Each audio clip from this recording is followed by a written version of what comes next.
Econoticias, el ir y venir de la política local y nacional tiene su espacio en el Ping Pong Político. Ping Pong Político. Juan Pablo Sánchez Vaquero, periodismo comprometido con la verdad, periodismo comprometido con el Tolima.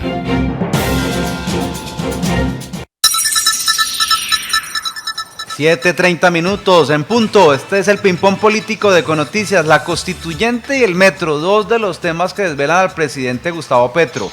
Saludamos al ex senador tolimense, orgullo tolimense, Jorge Enrique Robledo. Muy buenos días, ex senador. Juan Pablo, muy buenos días. Muchísimas gracias por su comunicación. Un saludo a sus oyentes. Bueno, ¿cómo ve la propuesta de la Asamblea Constituyente del presidente Petro, doctor Robledo? No, ese es un completo disparate, ¿no? Sí, eso es un cañazo, como se dice coloquialmente, un cañazo. Eso no tiene ningún grado de seriedad, ni de posibilidad, ni de nada. Explico este asunto. Hacer una asamblea constituyente de acuerdo con las leyes de Colombia es una cosa muy difícil, Juan Pablo, usted lo sabe, porque lo tiene que aprobar el Congreso. Después, el Congreso con mayorías calificadas. Después tiene que aprobarlo la Corte Constitucional, ¿cierto?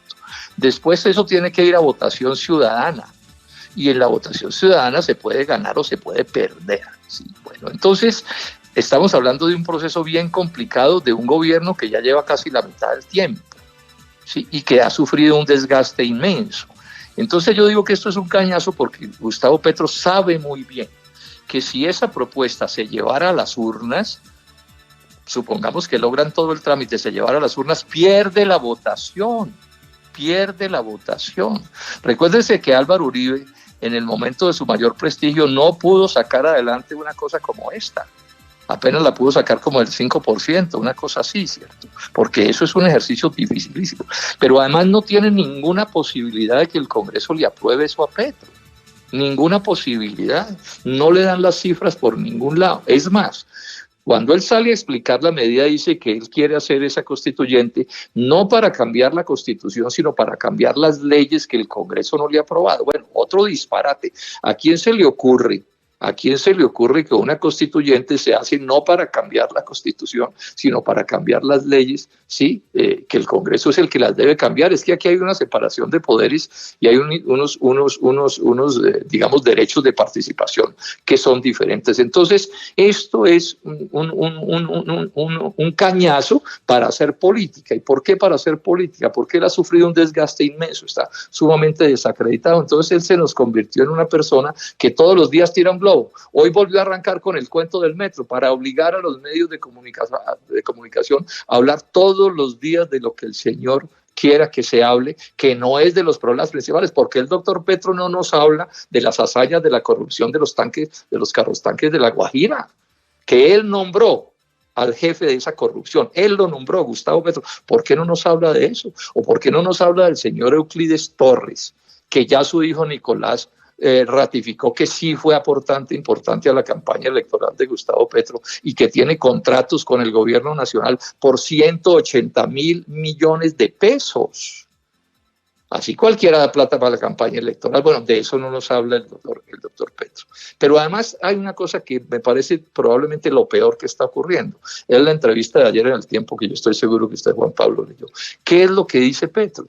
Que él, porque cuando le dice el periodista, oiga, pero si usted no tiene los votos, no tiene cómo hacerlo, dice, no, es que me voy a recurrir a la gente. O sea, una actitud autoritaria, así, hacen lo que yo hago, les monto un lío. ¿Eso qué es? Pero ese es parte de su problema, porque cuando él dice que no va a cambiar la Constitución para reelegirse, cualquiera se arregla, se acuerda de que él hace unos años firmó en piedra el compromiso de que no cambiaría la Constitución si era presidente. Entonces nadie le cree. Nadie le cree porque un día dice una cosa y otro día dice otra cosa, pero enfatizo, en resumen, aquí lo que tenemos es un truco presidencial para poner al país a hablar de él, ¿cierto? Que es lo que le conviene, digamos, a sus intereses políticos de menor cuantía. ¿Constituyente le cambia el entorno a la reforma a la salud o la reforma a la salud está hundida?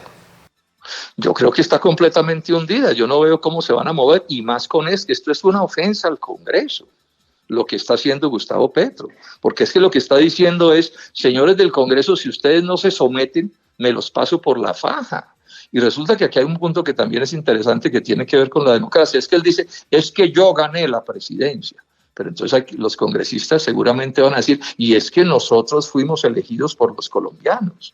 Y entonces aquí no nos va a montar el doctor Petro la falacia de que es que los votos de él son mejores, de mejor categoría que los votos de los otros colombianos que consiguen votos. Pero además hay esto, la suma de los votos del Congreso es por lo menos el doble de la suma de los votos que sacó Gustavo Petro, por lo menos en términos porcentuales, porque él ganó con una cifra importante, pero que es muy cercana a la mitad más uno, mientras que el Congreso, pues ese Congreso, gústenos o no ese Congreso, ese es un Congreso que se eligió con los votos de todos quienes participaron en esa elección. Entonces, con esa ofensa, esa agresión a la separación de los poderes, a la democracia, porque la democracia es también la separación de los poderes, Juan Pablo, usted lo sabe, pues mucho menos tiene la posibilidad de aprobar en el Congreso de Colombia esas leyes que por lo demás, digamos con franqueza, no justifican de ninguna manera una constituyente.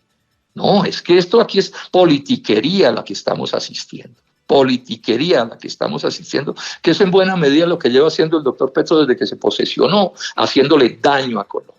Porque para el país no es positivo mantenerlo en esta inestabilidad, en estas controversias, en estas confrontaciones, y mucho menos si el presidente se quiere imponer sobre el Congreso. Voy a decir una última cosa, Juan Pablo. Miren, hay democracia porque se elige al presidente de la República, pero no hay democracia si el presidente arrodilla al Congreso, ni hay democracia si el presidente arrodilla a la justicia. La separación de los poderes es pilar de la democracia. ¿Qué quiere decir la separación de los poderes? Que el presidente manda en el poder ejecutivo, que el Congreso manda en el poder legislativo y que los jueces y los magistrados mandan en el poder judicial. Entonces, cuando él quiere tener un fiscal de bolsillo y además quiere tener un Congreso manomiso, lo que está es violando el criterio básico de la democracia que se practica en Colombia. Eso lo sabe cualquier estudiante de primer semestre de Derecho. Y cualquiera que sea medianamente ilustrado lo sabe. Entonces, ex senador Robledo, ¿las marchas pueden fortalecer al gobierno de Petro o también las marchas antipetristas pueden neutralizarlo? ¿Aló? Sí, senador Robledo, ¿me escucha? Sí, señor. ¿Las marchas pueden favorecer al presidente Petro o también las marchas antipetristas lo pueden neutralizar? Pero claro, son medidas de fuerza en la calle, ¿cierto? No le ha ido tan bien como dice el presidente Petro en sus últimas marchas. Claro, él les mete un montón de plata y transportan gente en buses, en chivas, y él tiene una cierta capacidad para mover gente, pero no tiene la fuerza que dice tener, pues no la tiene, que mire las cosas que está haciendo. Pero yo repito, esto es una cortina de humo, ¿cierto? Esto es un cañazo, una viveza, ¿sí? Hablando de una fuerza que no tiene esa fuerza, no tiene ninguna posibilidad de coronar eso, no tiene ninguna posibilidad. Sobre esto yo reenvié un trino de José Gregorio Hernández, el ex magistrado de la Corte Constitucional, y dice exactamente lo que yo estoy diciendo. Esto es dificilísimo de tramitar. Yo no creo que el presidente tenga cómo tramitar eso en el Congreso, y yo creo que eso es la realidad. Entre otras cosas, cuando le preguntan, bueno, ¿y cómo vamos a tramitar esto, doctor? Dice, no, yo voy a empezar por reunir a la gente en las ciudades. Se supone que debía empezar era por presentar una propuesta al Congreso para que se apruebe la Asamblea Constituyente. Eso perfecto, finalmente quiero abordar con usted como ex candidato a la alcaldía de Bogotá, senador Robledo, el tema del metro de Bogotá, la subterranización de una parte de la línea del metro que también propuso el presidente. Otra viveza para que se siga hablando del doctor. ¿Cuál es la historia del metro? La alcaldía le sucedió, la alcaldía anterior de Gustavo Petro dejó un metro subterráneo avanzado 4 años, la alcaldía anterior. Y él llega a la alcaldía y se dedicó a sabotear ese metro. Yo lo he explicado con todas las cifras y todos los datos. A sabotear ese metro, porque ese metro que venía de la alcaldía de 4 años anteriores, la había promovido un partido diferente al de Gustavo Petro. Solo 2 años después de estar saboteando ese metro, se le ocurrió promover el metro, y claro, no le alcanzó el periodo. Y entonces Peñalosa después montó su metro elevado. Esa es la historia de esto. Y entonces, después de que él fue el que se tiró el metro subterráneo que se había podido construir, el que lo saboteó fue Gustavo Petro. Yo tengo todas las pruebas sobre eso. Ahora se nos volvió, pues, obsesivo con el metro. Pero esto además también tiene una astucia. Ese metro que se está construyendo está contratado. Si cualquier alcalde modifica ese contrato, y lo mismo le pasa a los contratistas de ese contrato, si lo modifican violando la ley, van a dar a la cárcel. Es a la cárcel a donde van a dar. Entonces Petro, muy fresco, dice, me cambian ese metro. Y si terminan en la cárcel, eso es problema de los alcaldes que lo cambien, porque por supuesto que ya no lo pueden meter a la cárcel por dar consejos, Juan Pablo. Parecido a lo que le hizo a Álvaro Leiva, solo que en el caso de Álvaro Leiva sí coronó. Le dio la orden a Álvaro Leiva de que rompiera un contrato que ya estaba establecido. Y ahí está el doctor Álvaro Leiva en la empapelada del siglo. En la empapelada del siglo. Puede terminar en la peor de las circunstancias el doctor Álvaro Leiva por hacerle caso al disparate de Gustavo Petro de pensar que las leyes en Colombia se pueden cambiar porque a él se le antoja, que porque él es el presidente de la República. Ese es el tipo de presidente que tenemos. Es la falta de seriedad total. Pero además esto es una expresión de su debilidad y de la desesperación. Está desesperado. No sabe cómo engatusar más a los colombianos, qué cuento inventarse, qué triquitraque tirar, qué globo tirar para que todo el mundo tenga que hablar todo el día de ahí.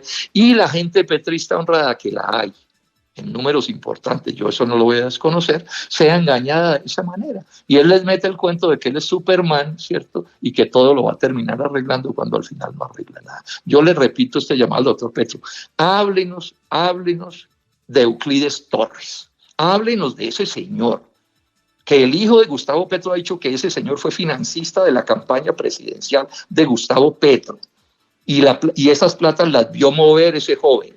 El hijo de Gustavo Petro, Nicolás Petro, se ratificó en estos días. Y resulta que a ese señor ya le dieron contratos en el gobierno de Petro por 180.000 millones de dólares. Ojo con la cifra. Y que el doctor Petro nos explique también por qué nombró al que nombró en la entidad que hizo el negocio de los carrotanques.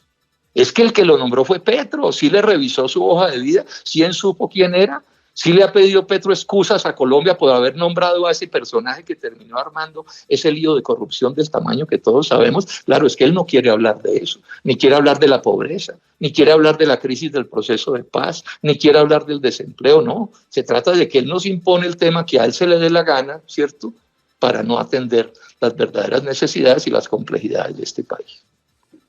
Perfecto, ex senador Jorge Enrique Robledo, orgullo tolimense, gracias por estar con nosotros en Econoticias, usted es muy amable. Juan Pablo, a usted mil gracias y un saludo a mis queridos paisanos del Tolima. Bueno, pues Javier, ahí tiene lo que está pasando en el contexto nacional. Hay revuelo por el tema de las propuestas del presidente Gustavo Petro.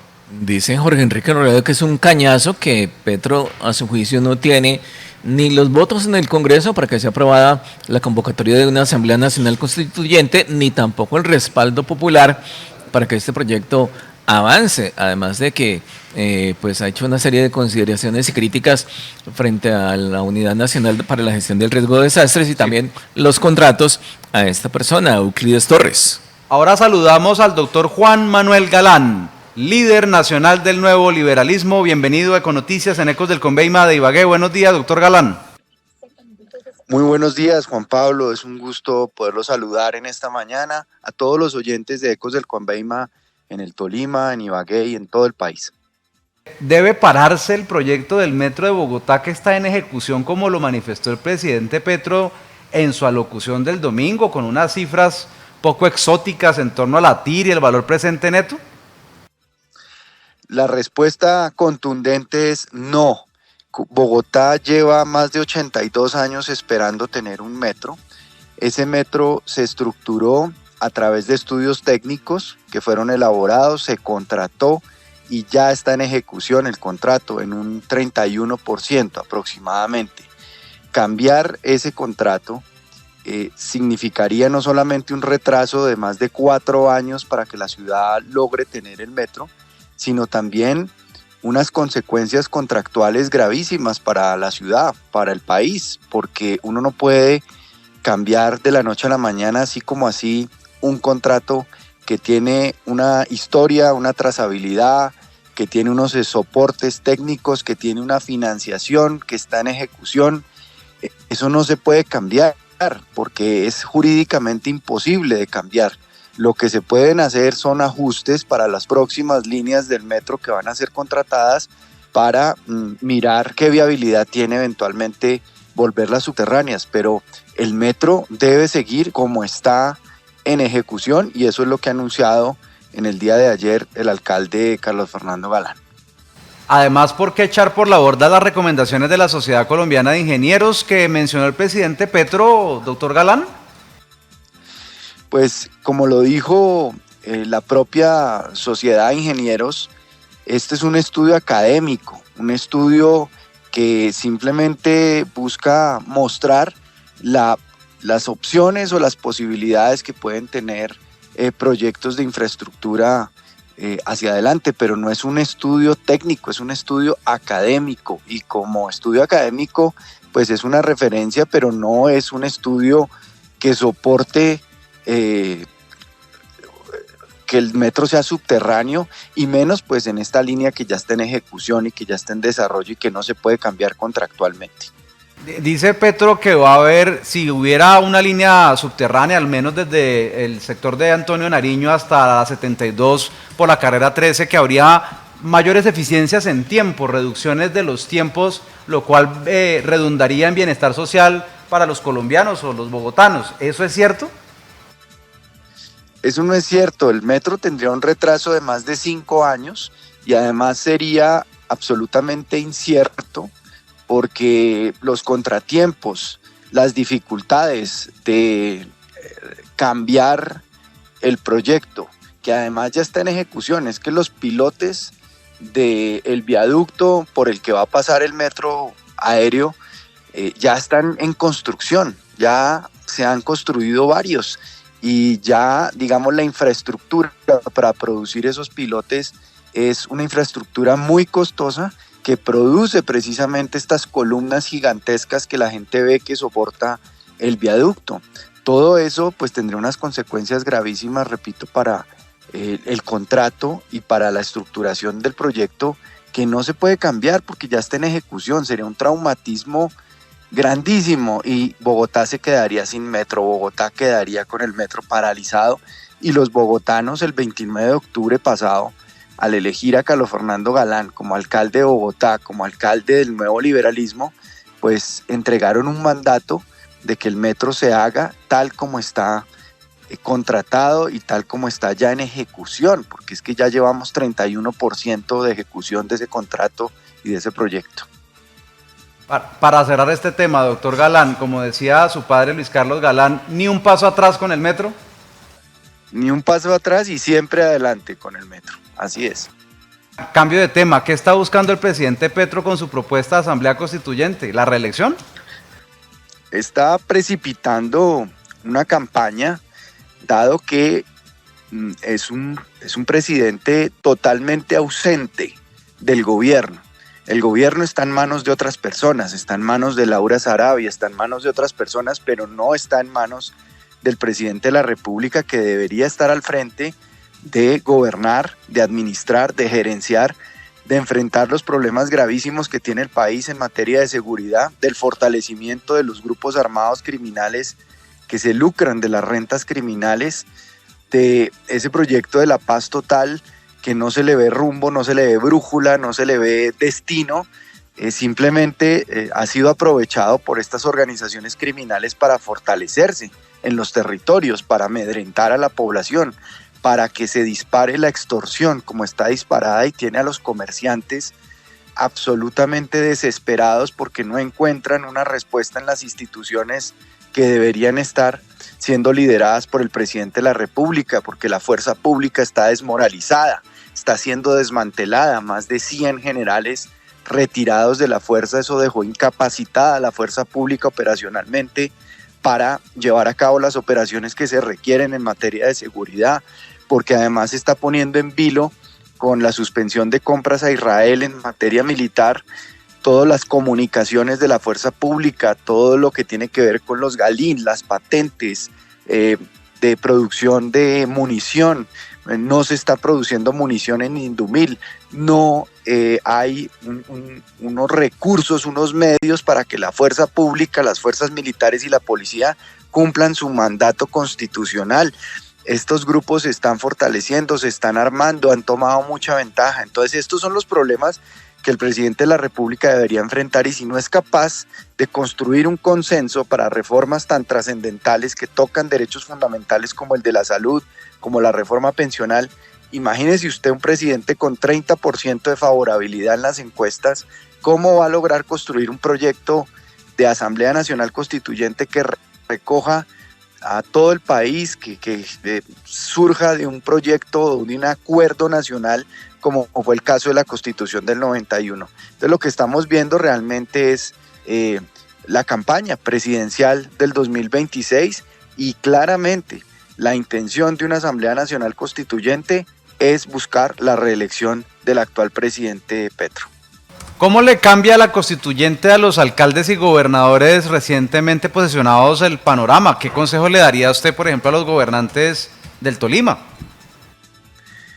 Pues yo creo que los gobernantes locales deben actuar en red, deben actuar en colaboración, en cooperación, unidos, deben hacer causa común, porque cada uno por su lado, gestionando, buscando proyectos, realmente va a ser muy difícil, como está demostrado que lo es, la interlocución con el presidente de la República y con el gobierno nacional, que de alguna manera está intentando por todos los medios de castigar a esos mandatarios porque no se resigna a haber perdido las elecciones el pasado 29 de octubre, y de que en todas las ciudades del país, las ciudades principales, las ciudades intermedias, en su gran mayoría, no haya ganado el pacto histórico y el gobierno Petro las elecciones. Entonces la manera de apoderarse del presupuesto nacional, que además aprobó el Congreso y que el presidente de la República pretende pasarse por encima al Congreso, que aprobó el presupuesto, y disponer de más de 13 billones de pesos para repartir en subsidios, porque ese es el verdadero propósito, además de la reforma a la salud y la reforma pensional, tener la plata que quieren tener para la campaña, para repartir subsidios, para comprar apoyos políticos. Entonces los mandatarios locales, que tienen la dificultad de que Colombia es un país extremadamente centralizado, donde el presidente parece un monarca y no un gobernante, y no por la figura solamente del presidente Gustavo Petro de turno, sino por la institución presidencial, que es exageradamente poderosa en Colombia y no permite que las regiones puedan tener la capacidad de decidir sus presupuestos, de invertir sus presupuestos, de contar con recursos, porque el 92% de los municipios de Colombia son de sexta categoría y no tienen recursos siquiera para financiar una consultoría que les permita estructurar un proyecto de inversión. Entonces yo diría que la respuesta es estar unidos, actuar en red, actuar en cooperación, en colaboración, para que el peso político de los mandatarios unidos ante el gobierno nacional pueda ser escuchado y pueda ser tenido en cuenta. Esa propuesta de federalizar a los departamentos de Colombia se puede lograr, está de moda creo que en el departamento de Antioquia hace muchos años, pero ¿se puede lograr sin una asamblea constituyente?